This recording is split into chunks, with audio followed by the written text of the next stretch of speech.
health inspector come right off the bat, and I mean, she was great, but she said, "I think you're crazy." But I said, "But will you inspect it?"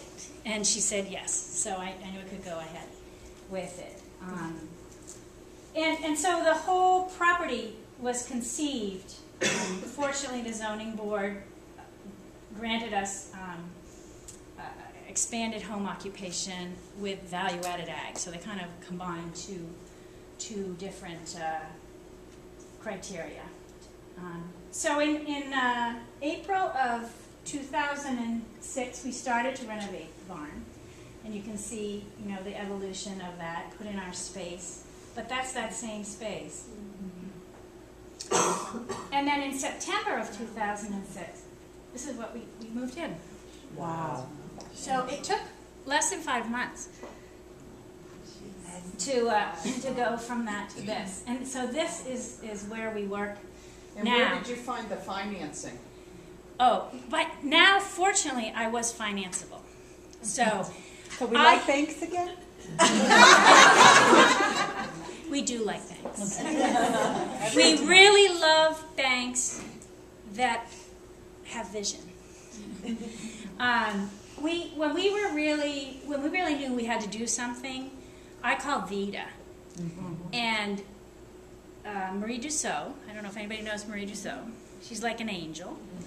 And she came in, she saw what we were doing, she was very supportive of our effort and what we were trying to do, and she acknowledged that we really needed to find new space, and she basically signed on. Even though we had no idea where we were going, she said, you know, she had our financials, and she said, you know, this is a project we would get involved with. Probably, I'm trying to think what my sales were then, but they were probably they weren't huge. I mean, maybe $600,000 a year or something like that. And you had a number of years. Like, Yeah, we did. History. Right.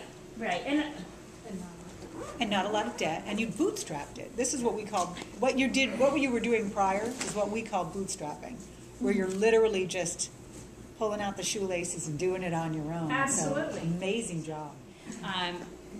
This particular project, because it was residential, commercial, you know, it took someone who really wanted to help us. So it took a very particular personality, and we found that in Marie, and we ended up working with National Bank of Middlebury, Sarah Cowan, and the two of them really were very helpful to us.